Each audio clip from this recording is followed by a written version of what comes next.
मुंबईच्या दिशेने येत आहेत, ह्यांचं आंदोलन थांबवण्यासाठी यश मिळत नाहीये. काय तुम्हाला काय वाटतं? नाही, एक लक्षात घ्या, हे का घडलं तुम्ही एक लक्षात घ्या, एका दिवसात काय होत नाही, कळालं? म्हणजे ठीक आहे, समजा आता शेजारी हा उभा आहे, हा जो ओरडला, का ओरडला त्याच्या मुळात गेलं पाहिजे ना. काय की मी शेजारी उभा, मी याला चिमटा काढला म्हणून ओरडला, तर काय त्याला काय म्हणजे ह्याला काय कळत नाही का? म्हणजे काय उगीच कोण पण ओरडत बसतं का? त्याचप्रमाणे मंडल आयोग ज्यावेळेस निर्माण झाला त्यावेळेस ज्यावेळेसचे जे राज्यकर्ते होते महाराष्ट्रात, जे ज्येष्ठ होते, त्यांनी त्यावेळेस हा प्रश्न जर सोडवला असता तर आज हा विषय म्हणजे उद्भवला नसता. आज अनेक वर्षापासून लोकांच्या ज्या भावना आहेत, म्हणजे थोडक्यात मंडल आयोगाने त्याची जे हे केलं, म्हणजे इकॉनॉमिकली बॅकवर्ड क्लास, म्हणजे ते त्यांनी जर त्यावेळेस ते लागू केलं असतं प्रत्येक कुठली, तर मी शिवाजी महाराजांचा आदर्श मानतो, मी जातपात अजिबात मानत नाही.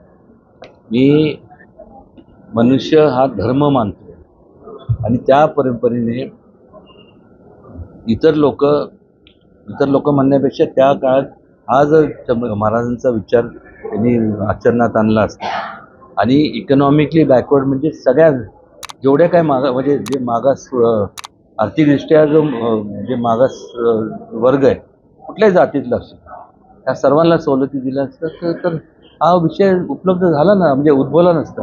त्यावेळेस त्याचं डेफिनेशन असं केलं की इकॉनॉमिकली बॅकवर्ड क्लास म्हणजे बॅकवर्ड क्लाससाठीच हे लागू होतं. आणि मी त्या काळात मला अजून आठवतं, मी दिल्लीमध्ये होतो आणि भर रस्त्यावरती प्रो आणि अँटी मंडल जे म्हणजे प्रोटेस्ट करत, एवढ्या तलवारी घेऊन आणि एवढं जाळपोळ एवढं झालं. हे तुम्ही जर मागं तुमच्याकडे आता प्रेसमध्ये, तुम्ही सर्व प्रेसमध्ये मागच्या ज्या जुन्या जर तुम्ही संपूर्ण हे जर त्यावेळेसचे क्लिप्स काढल्या तर तुम्हाला दिसून येईल.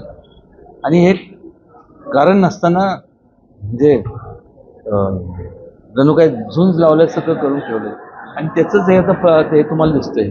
हे जर त्यावेळेस सगळं निवारण झालं असतं तर आज असे मोर्चे निघाले नसते.